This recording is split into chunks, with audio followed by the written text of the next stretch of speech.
Mamat ni dipecat sebab dia terlalu bagus buat kerja.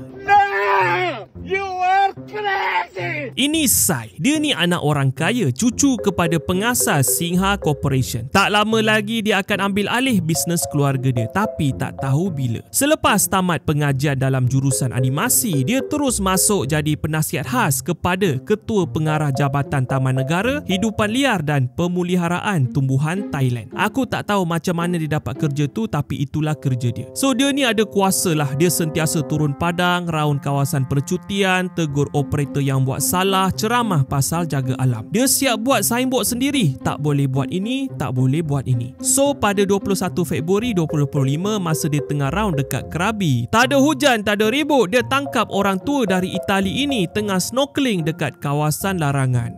Rob! Can you stop doing that? Catch me to go up this.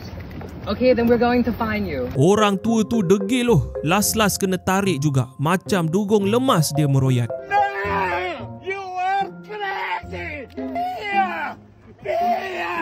Last time in Thailand. Katanya itu kali terakhir dia dekat Siam. Internet tak heran, internet tepuk tangan, Sai jadi famous, Sai sambung kerja. Tegur operator, ceramah pasal jaga alam, bawa signboard, tak boleh buat ini, tak boleh buat ini. 2 bulan kemudian, pada 2 April 2025, masa dia tengah round Krabi, pelancong dari Rusia ni cakap Ni hao dekat dia. Ni hao tu bahasa Cina, maksud apa khabar. Pelancong tu ingat Sai tu Cina. Oh no, Sai terus koyak. I've heard you say ni hao, okay? We're not Chinese, we're Thai.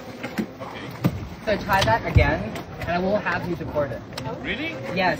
Sai terus cancel trip percutian mereka. Video ni viral, tapi kali ni netizen berbelah bahagi. Ada yang puji, ada yang kecam sebab kata dia terlalu sensitif. Dan lebih berat, Ketua Pengarah Jabatan sendiri mula bersuara. Masa ni, operator pelancongan tempatan ambil kesempatan kutip tanda tangan buat kempen nak buang si Sai. Tekanan datang dari kiri kanan. Tak tahan dengan kecaman, pada 12 April 2025, Sai letak jawatan. Sawadee Krap!